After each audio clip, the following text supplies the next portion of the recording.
Okay, kids, let's look at our first video of the year. Now, this is on Native Americans and the encounters with the English and Spanish. So we're going to compare and contrast um, how the Native Americans encountered and what they saw when they met each group.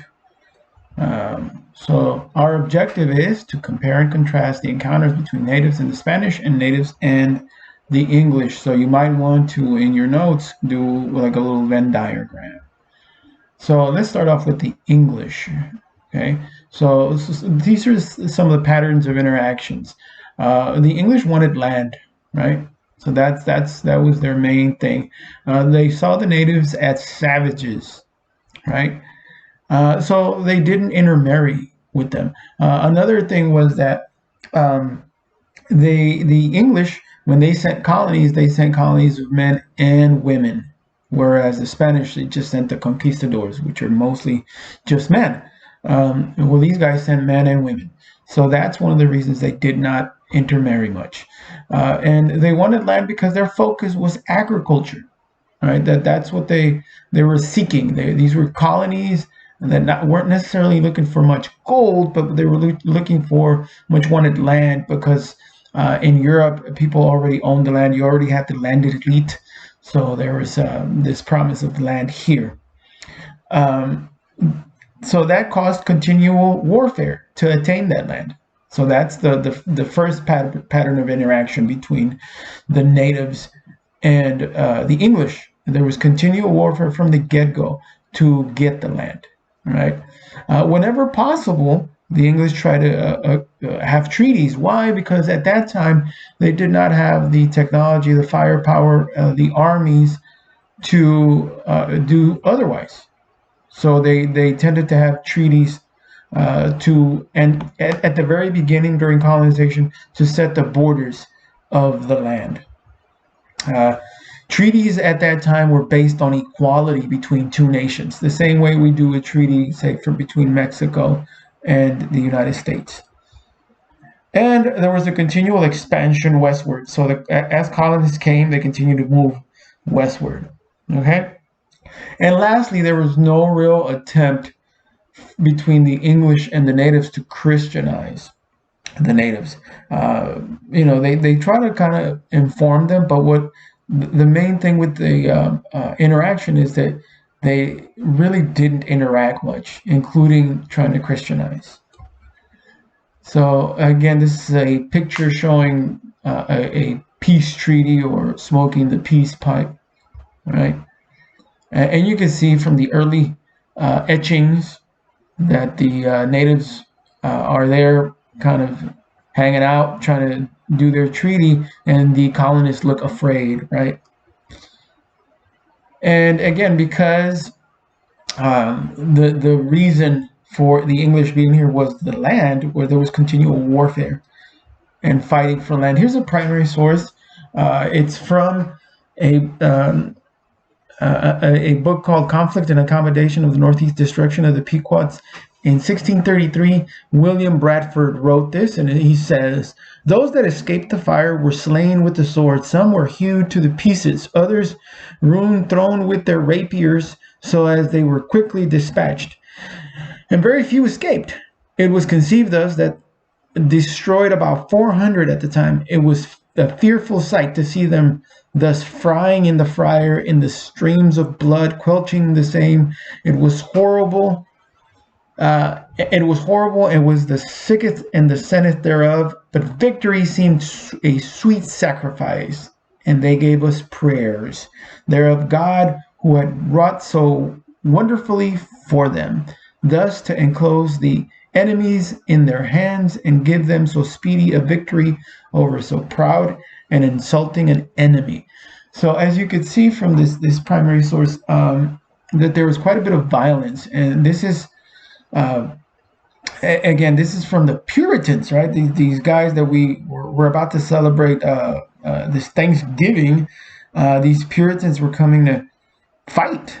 They weren't as godly as we tend to see in courses, right? We also see that they justify the killing of the natives with God. They said that God kind of gave them this opportunity to kill these enemies, right? So they justify the killing of natives with the religion. Okay.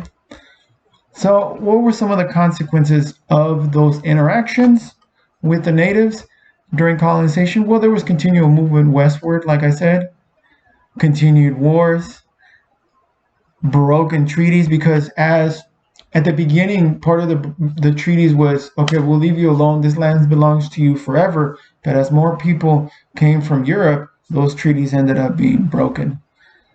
Reservations. So soon, those treaties said, okay, well, these are the borderlines, and this is your reservation. Little by little, the reservations got smaller and smaller, and genocide, because, like I said, there was continual warfare. Um, all right, so now we're going to look at the Spanish again. Remember, we're comparing and contrasting, so you got to look at some of the similarities and some of the differences, right? So the Spanish patterns of interaction. They wanted land, just like the English, but they were also looking for precious metals, and they were looking to Christianize. Now, one of the things about the Spanish is when they showed up, it was complete conquest, mainly because they were conquering empires, that the Aztec Empire, the Inca Empire. So the initial interaction wasn't about treaties. It was conquest and one government basically taking over another. Because they sent mostly conquistadores and men, there was a lot of intermarriage and racial mixing, as well as raping.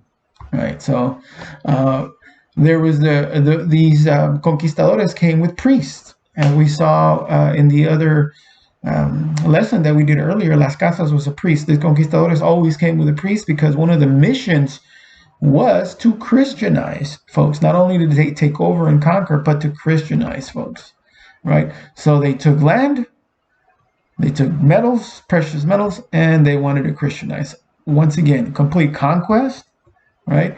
Here is again from Bartolomé de las Casas, an example of kind of some of the consequences. And let me get back to the concept. I'll come back to this later on, right? So some of the consequences are the creation of missions, right? Slave labor in the mines, loss of culture by a lot of the natives at the from the get go. Now, in the United States, a lot of natives lost their culture as the history of the United States begins, but in Latin America, it was from the get-go loss of culture. A social hierarchy called castas, right, based on skin color, and encomiendas, which were forced labor. What these were the king would give these conquistadores a piece of land, and they kind of treated it like they did feudalism in Europe at that time. So they said basically, you get that piece of land, and you get all the natives in it, and your job is to Christianize them.